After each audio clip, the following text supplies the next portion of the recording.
And so the last line that we're going to taste here, this is a Zinfandel coming from California.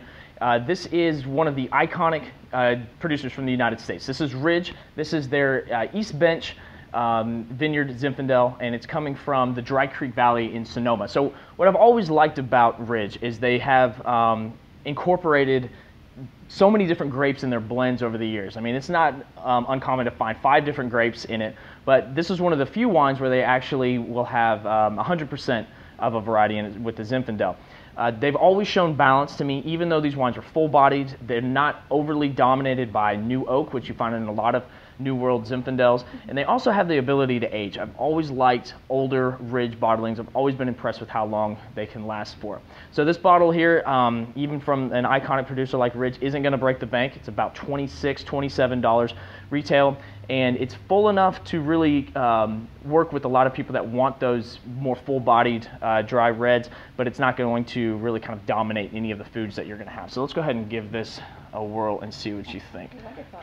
So whenever you taste California Zinfandel, Yes. what flavor profiles do you look for or typically associate with Cali Zin? California, I definitely like the plum flavors coming through. I like a really zesty blackberry, but also to have kind of a leather taste to it.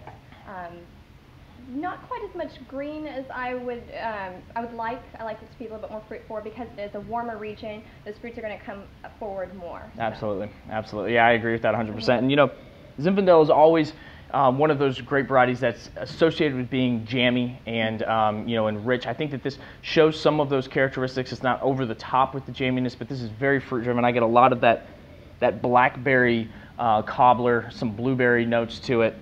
But there's also a really nice sweet spice, so cinnamon, some nutmeg, baking spices coming through, and just that faint black pepper, which is so characteristic of California Zin.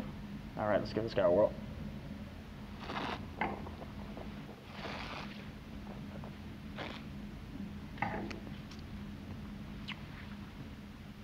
So Zinfandel lends itself well to barbecue, spicy and smoky things because of some of that fruit-driven character that finishes out and some of that sweeter spice. It balances out some of the heat and some of those flavor profiles that you get with barbecue. What do you think? I think you're absolutely right. It has that nice smoothness about it on the after finish there, to where you can eat something that's spicy, you can eat something that's hot, you can be outside with it. It's not too overpowering. You don't feel like you're running to a big piece of steak that's just plain. You really can kind of work with this wine in many different directions when you're grilling outside. Yeah, I think so. I think it shows a little, quite a bit of versatility with a lot of the different proteins that you might have during the 4th of July. So those are some of our recommendations. We always would love to hear your thoughts. What is your go-to wine for the summer, whenever you're entertaining, 4th of July, holiday, anything like that? You can always reach out to us on Twitter. I am at Bill Elsey. And I am at Jess M. Farley. And you can always hit us up at Wines.com and make sure to reach out to us on Facebook as well. Cheers.